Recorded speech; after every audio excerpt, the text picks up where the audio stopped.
आज एक प्रेमी ने पूछा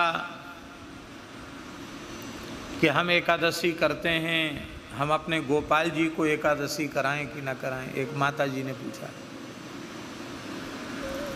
तो हमने पूछा कि गोपाल जी आपकी कितनी उम्र के हैं? तो शायद 6-7 वर्ष का बताया, कितना 5-6 वर्ष का बताया, जो भी हो। 5 वर्ष से जिनकी कम आयु है और 90 वर्ष से जिनकी ऊपर आयु है, उनके लिए एकादशी व्रत का बंधन नहीं है। शास्त्र के अनुसार 5 वर्ष से कम आयु अथवा 90 वर्ष से अधिक आयु, और कोई अति रोगी है,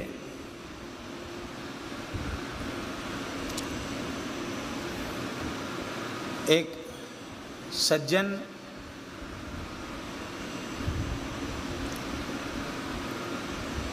मलुक पीठ की बात है, शरणागति संस्कार उनका हो रहा था, होते होते वो उलट गए।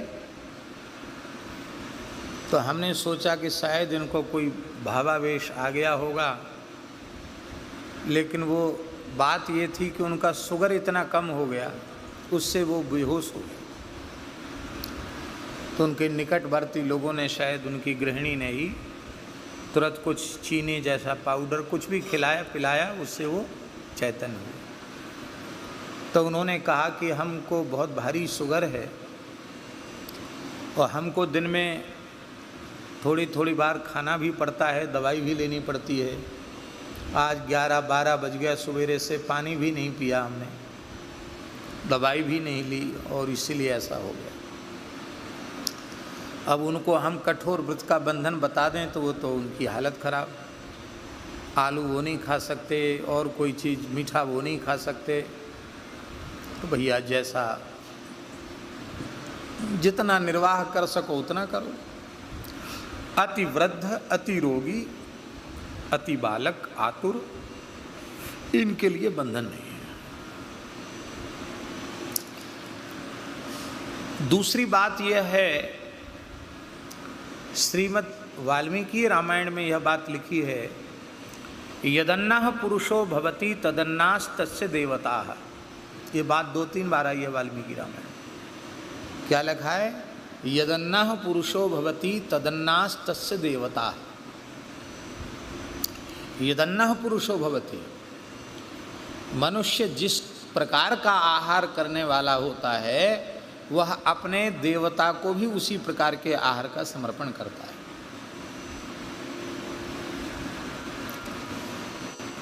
राम जी चित्रकूट धाम में अपने पिता के निमित्त इंगुदी नामक जंगली फल के चूर्ण से बने हुए पिंड बनाकर अपने पिता दशरथ जी को दे रहे हैं।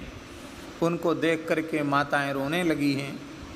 हे चक्रवर्ती महाराज, ये जंगल के कसेले कड़ुए फल आपने कभी नहीं खाए होंगे, पर प्राचीन मर्यादा है, श्रुति है, ये वैदिक श्रुति है। क्या बोले? पुरुष जिस प्रकार का आहार ग्रहण करता है, वह अपने देवता को भी उसी प्रकार के आहार को निवेदित करता है। वयम यदन्नाः पितरस्तदन्नाः, ये भी पंक्ति है। वयम यदन्नाः पितरस्तदन्नाः अथवा देवास्तदन्नाः। जैसे हम मनुष्य, बहुत ध्यान से सुने, ये बड़े महत्व की बात है। जैसे हम मनुष्य वस्तु के, पदार्थ के स्थूल अंश को ग्रहण करते हैं, इस प्रकार से देवता पदार्थ के स्थूल अंश को ग्रहण नहीं करते हैं। क्योंकि स्थूल अंश ग्रहण करेंगे तो उनको मलमूत्र होगा, और देवताओं के शरीर में मलमूत्र होता ही नहीं, पसीना नहीं होता, उनकी पलक नहीं गिरती, उनके शरीर की छाया नहीं होती, उनका पैर धरती से स्पृष्ट नहीं होता, अधर पर ही रहते हैं वो देवता, और उनके शरीर में किसी प्रकार का विकार नहीं होता, उनको निद्रा भी नहीं आती, उनको भूख भी नहीं लगती, प्यास भी नहीं लगती, उनको श्रम भी नहीं होता है। दिव्य देवता का शरीर, पुण्यमय शरीर भोग के लिए प्राप्त है उनको। तो देवता जब स्थूल अंश को ग्रहण ही नहीं करते हैं तो फिर देवी देवता के नाम पर निरीह पशुओं की हत्या कर देना, भैरव जी के नाम से मद्य पी लेना और काली जी के नाम से बकरा मार के खा जाना। ना भैरव जी शराब पीते हैं और ना काली जी मांस खाती हैं। ये मद्य मांस का व्यवहार करने वाले लोग भैरव जी के नाम से, काली जी के नाम से उस प्रकार के पदार्थ की परिकल्पना करते हैं और तमह प्रधान उनकी उपासना होती है और उस उपासना का फल भी उनको मिलता है। तमह प्रधान उपासना का फल भी उनको मिलता है। लेकिन क्योंकि यदि हम ये कहेंगे कि देवता खाते हैं तब तो देवताओं में और हमारे शरीर में अंतर क्या रहेगा? खाएंगे तो मलमूत्र भी होगा, होगा कि नहीं होगा?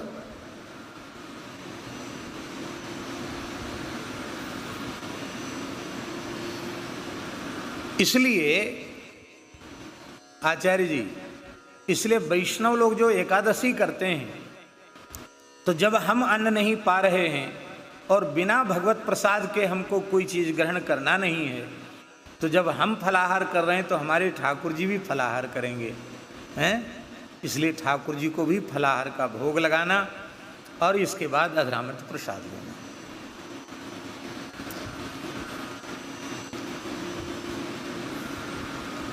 हमारे यहाँ एक संत हैं परमहंसी महाराज, डॉक्टर शुक्ला जी जानते हैं बढ़िया से। उनसे कोई कहे कि परमहंस जी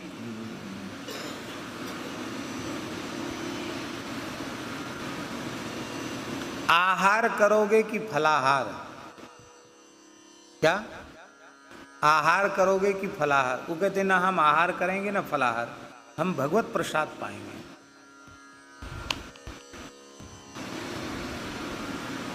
क्या कहते हैं? ना हम आहार करते हैं ना हम फलाहार करते हैं, हम भगवत प्रसाद पाते हैं। अब फलाहार का जो भोग आप लगाएंगे वो भगवत प्रसाद हुआ कि नहीं हुआ? भगवत प्रसाद ग्रहण कर। इसलिए एक पद्धति ये है कि जब हम व्रत हैं तो हमारे ठाकुर जी को, हाँ ठाकुर जी बालक हैं उनको 4-6 बार भोग लगा दो उनके लिए। छोटे बच्चे होते हैं ना, वो भी जब देख घर में सब व्रत हैं तो छोटे बच्चे भी हट पड़ जाते हैं कि हम भी व्रत करेंगे, उपवास करेंगे। तो वात्सल्यमयी माँ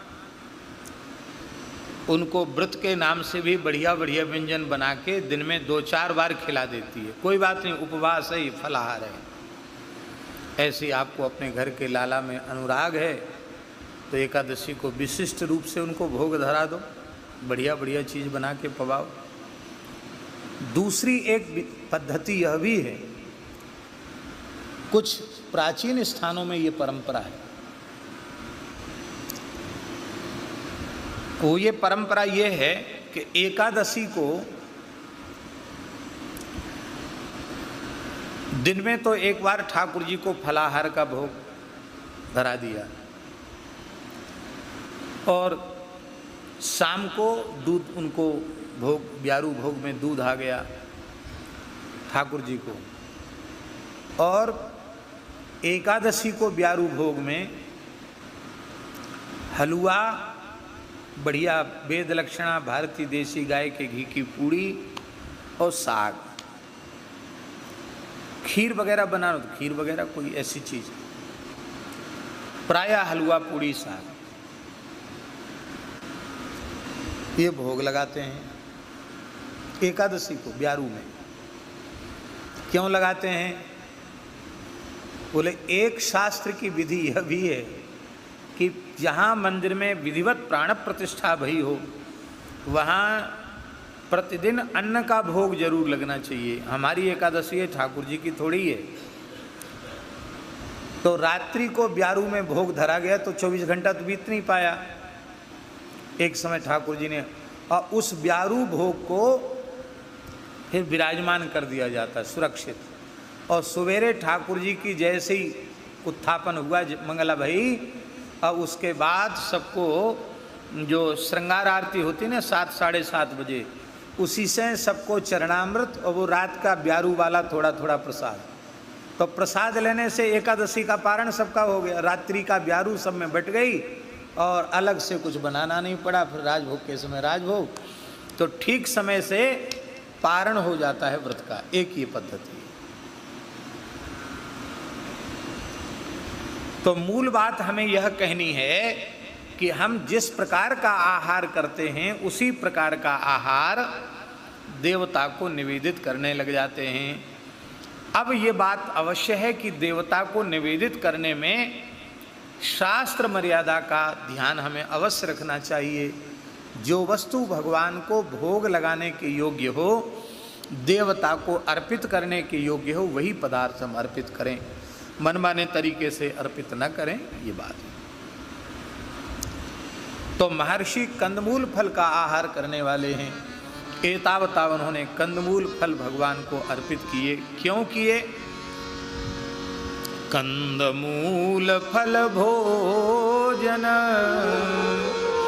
दीन भगते हित जान।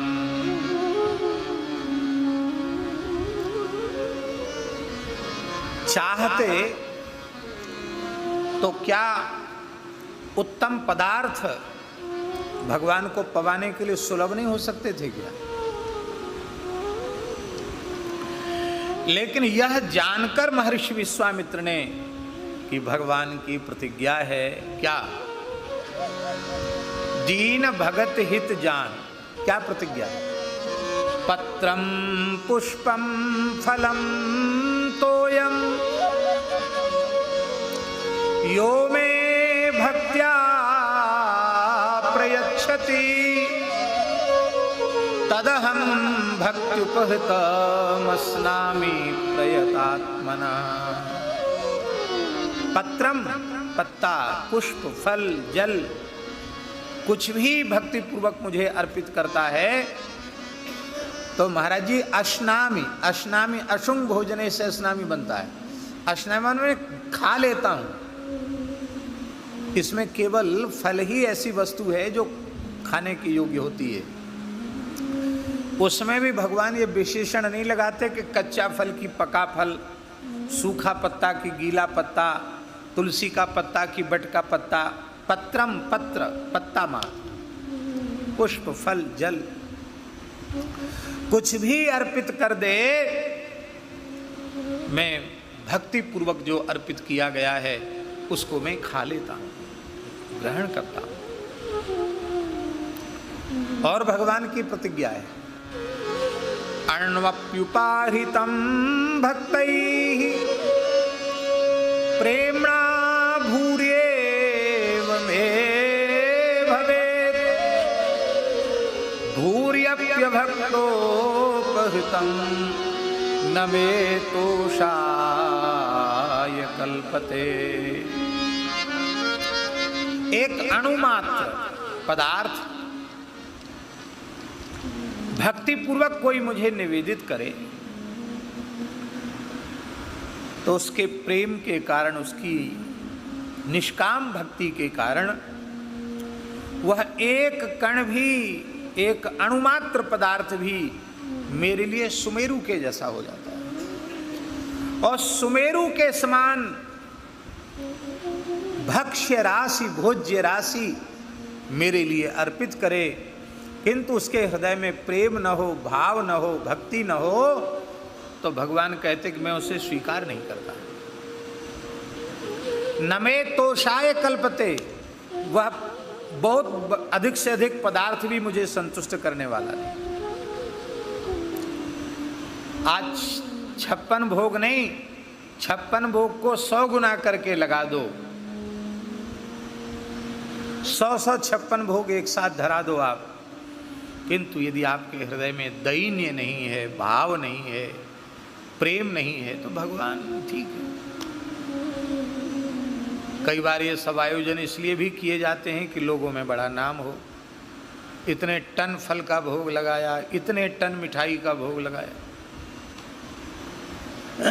जय जयकार हो जाएगी, ताली बज जाएगी, ठाकुर जी ले लें, इसका कोई निश्चय नहीं, भगवान ग्रहण नहीं करते। आहा, इसीलिए हमारे पूज्य गुरुदेव श्री भक्तमाली जी महाराज कहते थे कि जब तक भगवान से प्रार्थना नहीं की जाएगी तब तक भगवान अंगीकार नहीं करते। इसलिए भोग लगाते समय दीन भाव से भगवान से प्रार्थना जरूर करनी, प्रभु ना हमारे में वैसा शौचाचार है, ना वैसा शास्त्र ज्ञान है, न वैसी भक्ति है, न वैसा भाव है, पर हे नाथ इस दीनहीन दासानुदास के द्वारा निवेदित वस्तु को आप अपनी ओर से कृपा करुणा करके ग्रहण करें। दूध का भोग धराए तो महाराज जी कहते थे कि भगवान से कहे कि प्रभु हमारे में ऐसी भक्ति तो नहीं कि मेरे द्वारा ओटाए हुए निवेदित किए हुए मिश्री पड़े हुए भोग दूध भोग को आप स्वीकार करें, पर हे प्रभु मैं आपके प्राण प्यारे भक्त नामदेव जी की याद आपको दिला रहा हूँ, जिन्होंने 5 वर्ष की आयु में आप प्रेमाग्रह से आपको दूध पिलाया था। बाल दशा बीठल्य पानी जाके पै पियो, ये नामदेव जी के नाम से ये दूध पी लीजिए। कंदमूल फल का भोग लगाओ तो श्री वशिष्ठ जी के नाम से ग्रहण कर लीजिए, विश्वामित्र जी के नाम से ग्रहण कर लीजिए, अथवा महर्षि अत्रि महर्षि भरद्वाज के नाम से ग्रहण कर लीजिए। इन ऋषियों ने आपको कंदमूल फल ही तो अर्पित किए। केला अर्पित करो तो विदुर जी का नाम ले लो, विदुरानी का नाम ले लो। बथुआ की साग भाजी अर्पित करो तो विदुर जी का नाम ले लो। खिचड़ी अर्पित करो तो कर्माबाई का नाम ले लो। इस तरह से भगवान के भक्तों की याद दिला दिलाकर भगवान को मनुहार करके प्रार्थना करनी चाहिए। प्रभु आप अंगीकार करें, स्वीकार करें। महाराज जी वैदिक मंत्रों के साथ जो पौराणिक मंत्र हैं उनके प्रयोग की कर्मकांड के ग्रंथों में अनिवार्यता कही गई है। वर्तमान समय में बहुत से लोग कहते नहीं हम तो वेद का मंत्र पढ़ दिया, अब हमको तांत्रिक मंत्र की या पौराणिक मंत्र की आवश्यकता नहीं है। पर भगवान व्यास के अष्टादश पुराणों को पढ़ें तो उसमें स्पष्ट लिखा है कि जब तक पौराणिक मंत्र का उच्चारण नहीं किया जाएगा तब तक भगवान उसे स्वीकार नहीं करेंगे। और प्रत्येक पुराण में वो मंत्र लिखे हुए हैं। उसका कारण क्या है? उसका कारण दास की समझ में यही आया कि वैदिक मंत्र में अलग से प्रार्थना नहीं है कि यह वस्तु आप ग्रहण करें, पर पौराणिक मंत्र में प्रार्थना है कि प्रभु आप इसे स्वीकार करें।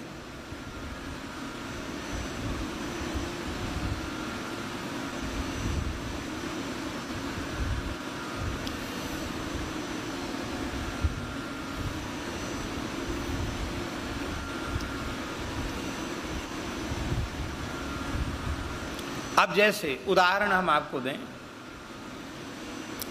आपने भगवान को दीप अर्पित किया तो अग्निर्ज्योति ज्योतिरग्नि, एक तो ये है वैदिक मंत्र। दूसरा चंद्रमा मनसो जातश्चक्षो हो, ये वैदिक मंत्र है। अब दोनों मंत्र आप उच्चारण कीजिए, अग्निर्ज्योति ज्योतिरग्नि अथवा चंद्रमा मनसो जातश्चक्षो हो, ये मंत्र, अथवा आरार्ति पार्थिव गुव्रजा, जो आपका मन हो वो मंत्र आप बोलिए। लेकिन किसी भी दीप निवेदन के मंत्र का अर्थ यह नहीं होता कि हम प्रभु आपको दीप अर्पित कर रहे हैं, ये प्रार्थना उसमें नहीं है। किंतु जब हम कहते हैं साध्यम च वर्ति संयुक्तम बह्निना योजितम मया दीपम ग्रहाण देवेश त्रैलोक्यतमिरापः भक्त्या दीपम प्रयच्छामि देवाय परमात्मने त्राहि माम निर्यात घोरात दीप ज्योतिर्नमोस्तुते। अब इसमें प्रार्थना भी होगी। ऐसे ही स्नान, ऐसे ही चंदन, ऐसे ही पुष्प, ऐसे ही धूप। तो प्रार्थना जो है, प्रत्येक उपचार के साथ जो प्रार्थना है वो प्रार्थना पौराणिक मंत्र में ही की गई है, इसलिए वैदिक और पौराणिक दोनों को मिलाकर पूजा करनी चाहिए। और उसमें भी वर्तमान समय में लोगों को ज्ञान नहीं है, ये बात कहने में तो बहुत से लोगों को खराब लग जाएगा, इसलिए उसमें हम सुधार कर लेते हैं। ज्ञान नहीं है तो क्या हमको ज्ञान है, हम तो और भी बुद्धू हैं, हमको कहे बात का ज्ञान है। बाकी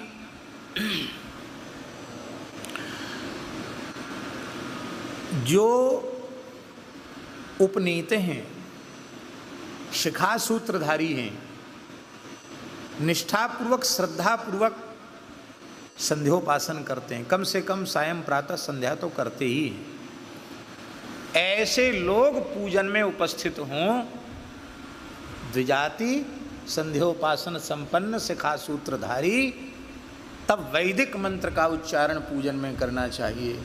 अन्यथा भले ही द्विजाति ही क्यों न हो, यदि वह शिखा सूत्रधारी नहीं है, संध्योपासन आदि नहीं करता है, तो पौराणिक मंत्र के द्वारा ही पूजन कराना चाहिए, वैदिक मंत्रोच्चार उसके सामने नहीं करना चाहिए। बात तो यही है, सही बात तो यही है, लेकिन क्या कहा जाए।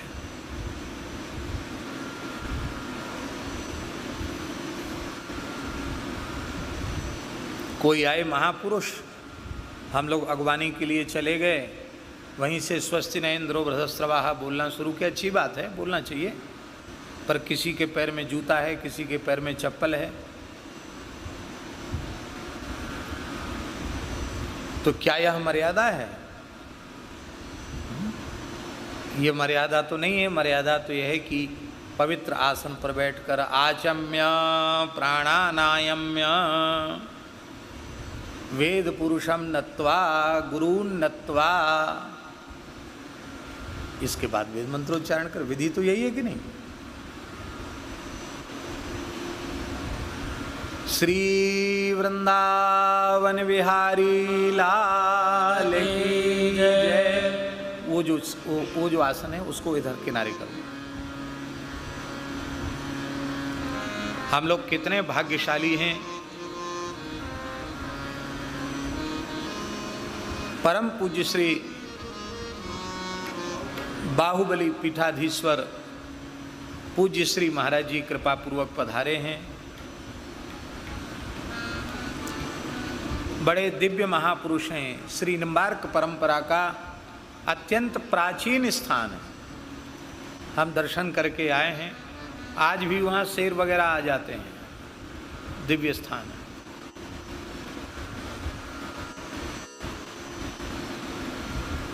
वाह, आज तो आनंद ही हो गया। पूज्य रेवासा महाराज जी की सन्निधि तो प्राप्त होती ही है, आज पूज्य महाराज जी की भी सन्निधि मिल गई। विराज शांति से बैठे।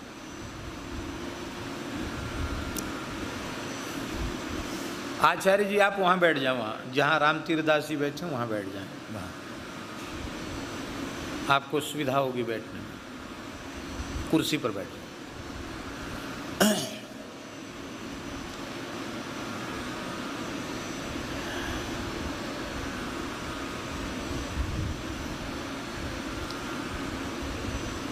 ये फलाहार की व्यवस्था ऋषि मुनियों के लिए क्यों कही गई, इस संबंध में भी थोड़ी सी चर्चा हम कर लें।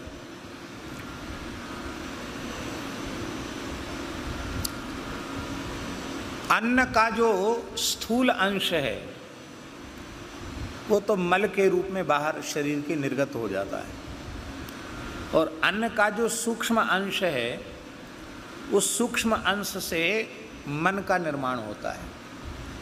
इसलिए शुद्ध अन्न से शुद्ध मन होता है। इसी के लिए कहावत है, जैसा खाए अन्न वैसा होए मन। अन्न पर राजा का अधिकार माना गया है शास्त्र के अनुसार।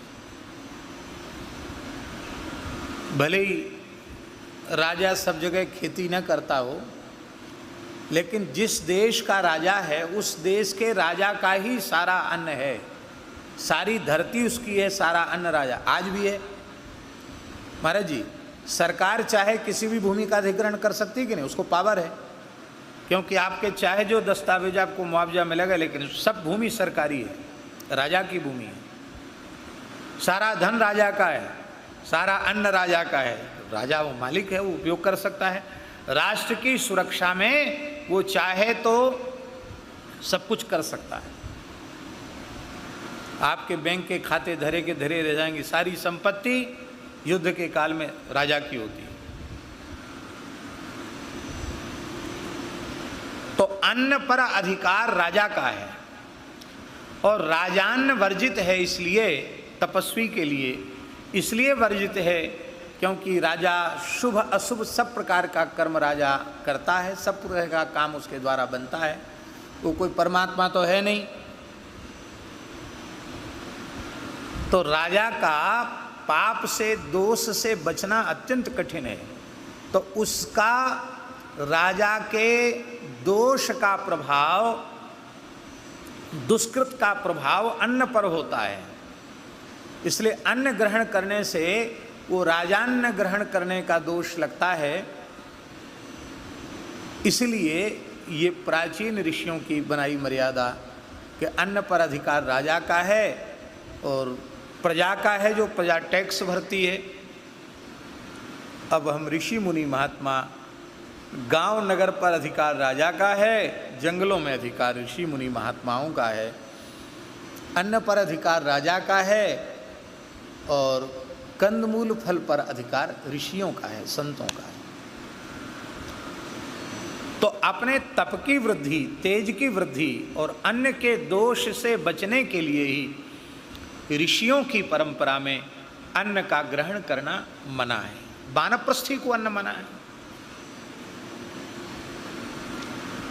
श्री वृंदावन बिहारी लाल की। तो वो तो दिव्य काल था। उस काल में तो ऋषि मुनि महात्मा सब अन्न ग्रहण करते हैं, फलाहार ग्रहण करते हैं।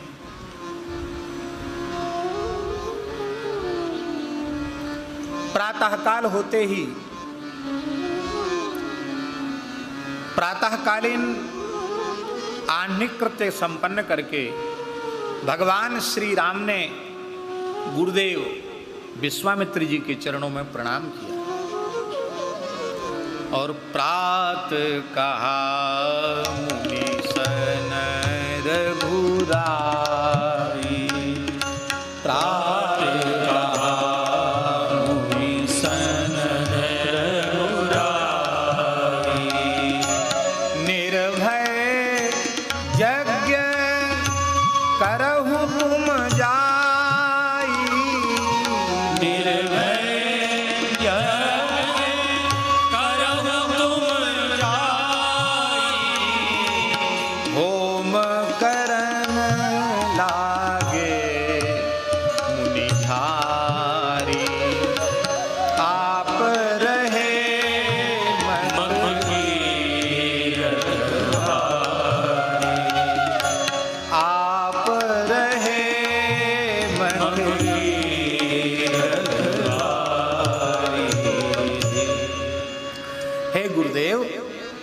ऋषियों के सहित निर्भय होकर के यज्ञ कीजिए।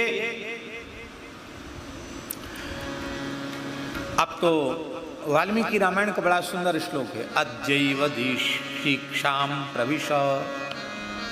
भगवान श्री राम करें, हे गुरुदेव, यदि आप उपयुक्त समझें तो आज ही यज्ञ की दीक्षा ले लें, संकल्प लें।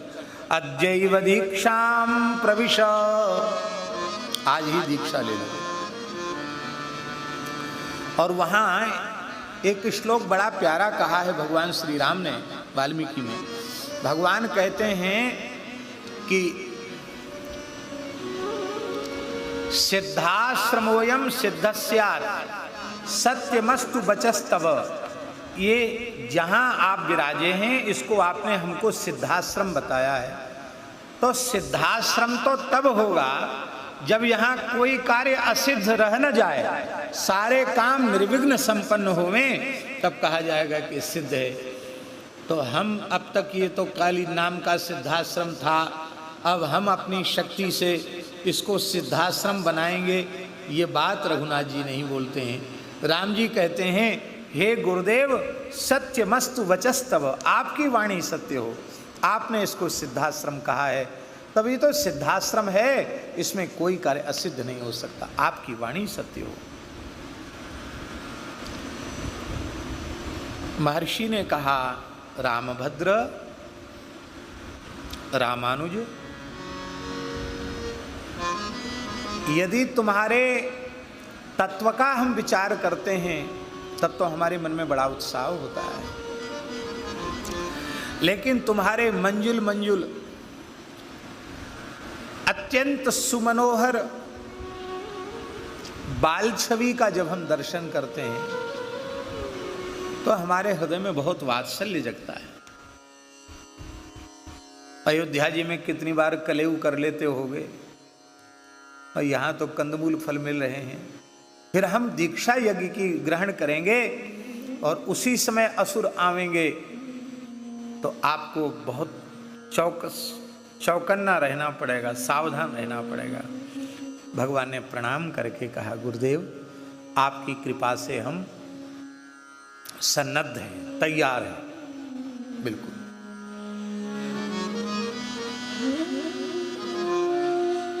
कितने समय तक यज्ञ चला? महर्षि वाल्मीकि कह रहे हैं, अनिद्रम षडहो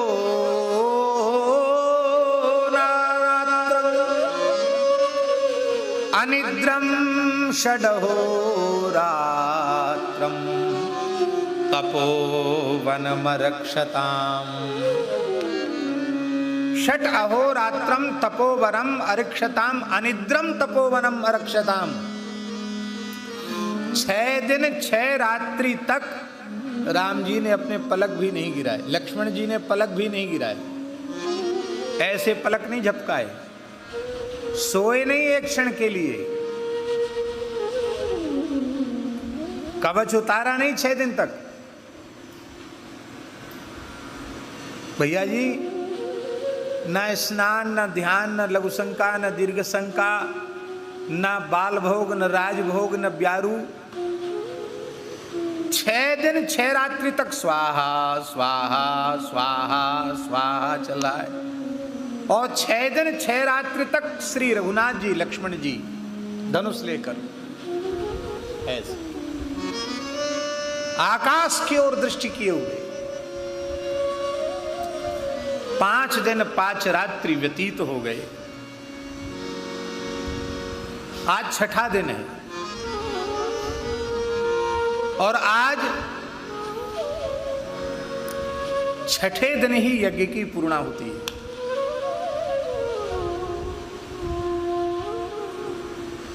पूर्णाहुति होने में एक मुहूर्त का समय अवशिष्ट है। एक मुहूर्त जानते हैं? 48 मिनट, 24 मिनट की एक घड़ी होती है और 2 घड़ी का एक मुहूर्त होता है कि 1 घंटा तो 60 मिनट में होता, 48 मिनट, केवल 48 मिनट शेष है पूर्णाहुति में। और राम जी ने कहा, लक्ष्मण अब विशेष सावधान हो जाने की आवश्यकता है। क्यों? क्योंकि अब पूर्णाहुति का क्षण है।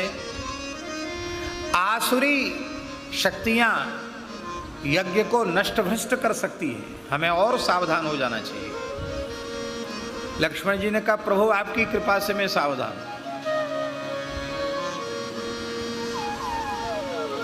चर्चा कर ही रहे थे कि तब तक पूरा आकाश आच्छादित हो गया।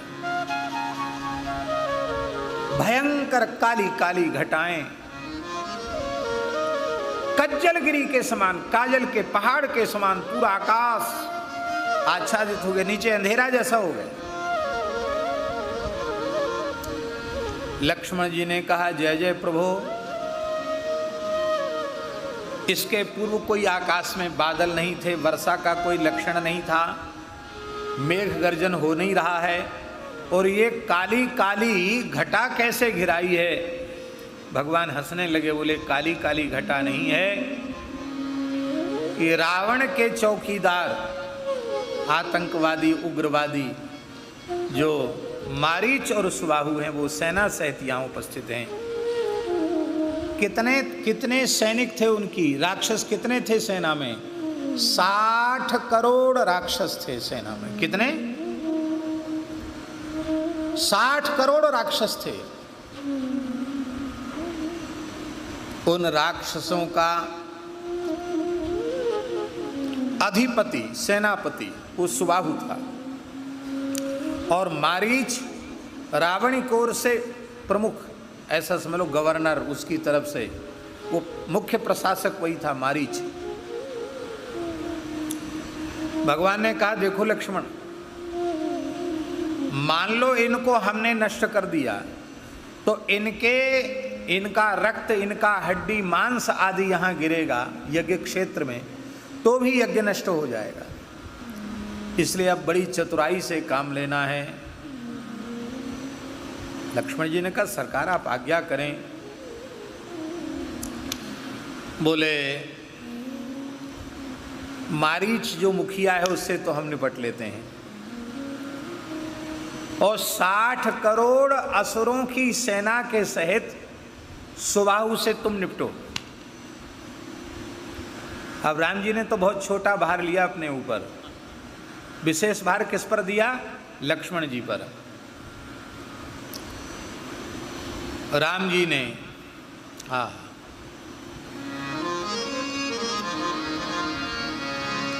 सुनु मारीच निशाचर ओहि ले सहाय धावा मुनि द्रोही बिनु फर बान राम तेहि मारा बिनु फर बान राम तेहि मारा सतयो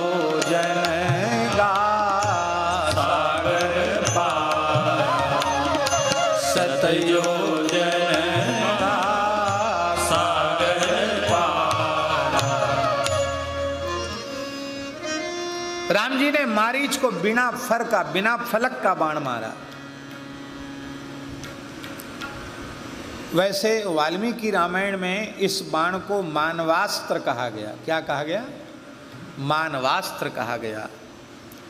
सीतेषु मानवास्त्र, ऐसा वाल्मीकि रामायण में लिखा है। भगवान ने कहा कि देखो, राजर्षि मनु ने तपोबल से जिस अस्त्र को प्रकट किया था, हमारे पूर्वज मनु जी महाराज ने जिस अस्त्र को अपने तपोबल से प्रकट किया था, उस अस्त्र की महिमा तो लक्ष्मण देखो कि 100 योजन दूर ले गया ये अस्त्र। पर मैंने संकल्प किया कि मारीच का वध नहीं होना चाहिए, क्योंकि आगे लीला में इसका काम लेना है, इससे आगे भी सेवा लेनी है अपनी लीला में। इसलिए हमने संकल्प किया कि इसकी मृत्यु नहीं होनी चाहिए। तो उस वाण ने 100 योजन दूर उसको फेंक दिया, लेकिन नच प्राणैर्व्युज्यते, वाल्मीकि रामायण में नच प्राणैर्व्युज्यते, प्राण इसके गए नहीं, प्राण तो अभी इसमें अटके हुए। कहाँ गिरा महाराज जी मारीच? एक देश है उसका नाम है मारीसस। वहाँ के जो शासक वगैरह हैं उनके नाम भी हिंदुओं के जैसे ही होते हैं। अभी कौन जगन्नाथ नाम का कोई है वहाँ, जगन्नाथ क्या ऐसा कुछ नाम है। तो कहते हैं मारीच वहीं गिरा था। मारीच से मारीशस हो गया। मारीच वहीं गिरा था 100 योजन दूर समुद्र पार।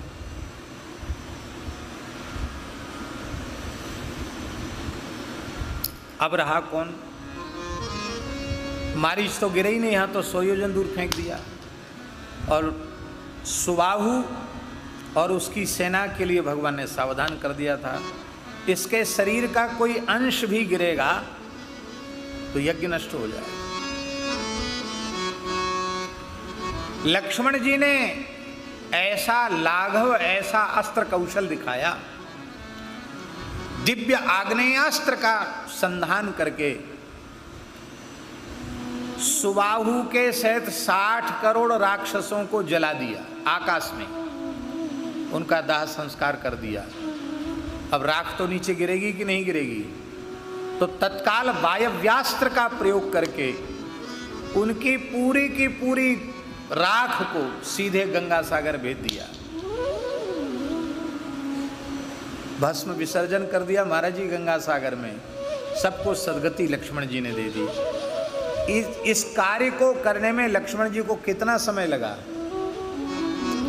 इस कार्य को करने में लक्ष्मण जी को उतना ही समय लगा जितना समय पलक गिरने में लगता है। पलक के गिरने उठने में कितना समय लगता है? इतनी देर में लक्ष्मण जी ने काम तमाम कर दिया।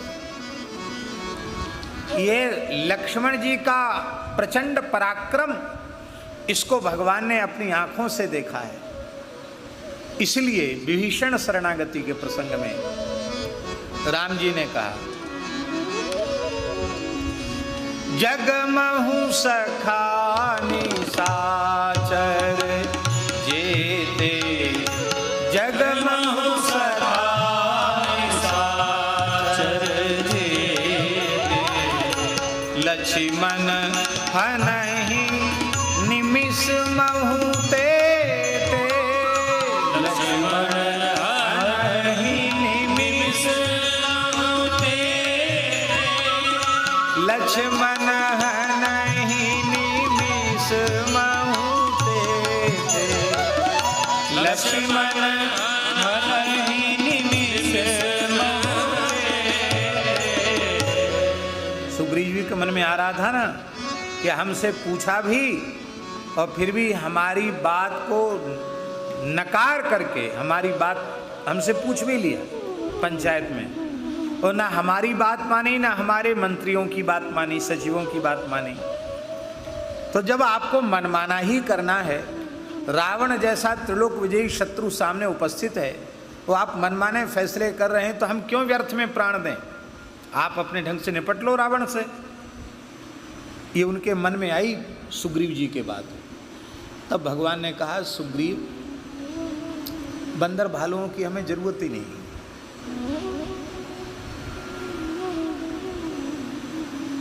हमें भी कोई श्रम करने की आवश्यकता नहीं है। अरे रावण की तो चले क्या, इस त्रिभुवन में जितनी आसुरी शक्ति है, लक्ष्मण जी महाराज पलक गिराने में जितना समय लगता उतनी देर में सबका सफाया कर सकते हैं। रावण क्या चीज है? ये तो मानस जी के अनुसार भाव है। तो वाल्मीकि रामायण में तो महाराज जी भगवान ने और विचित्र बात बोले, लक्ष्मण जी की भी जरूरत नहीं है। बोले आपको अपने धनुष बाण का सहारा, बोले धनुष बाण की आवश्यकता नहीं, धनुष बाण भी यथावत रखा रहने दो। तब आप क्या करेंगे? तो भगवान श्री राम कह रहे हैं, अंगुल्यग्रेण तान हन्मी इच्छन हरिगणेश्वर।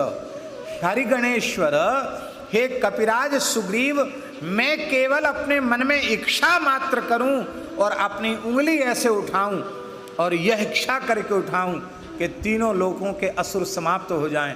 मेरी उंगली उठाते ही समाप्त हो जाएंगे, मुझे धनुष बाण छूने की जरूरत कहाँ है? सोई सुग्रीव जी समझ गए कि अरे हम तो भूल गए थे, प्रभु आप कौन हैं? आप तो हम लोगों को धन्य करने के लिए, हमारी कीर्ति भी अमर करने के लिए आप कृपा पूर्वक अपनी सेवा में हमें अंगीकार कर रहे हैं। हम आप पर कोई एहसान नहीं कर रहे हैं, ये आपका ही एहसान हमारे ऊपर है, जो हमारे जैसे बंदर भालुओं को भी आपने अपनी सेवा में स्वीकार कर लिया है।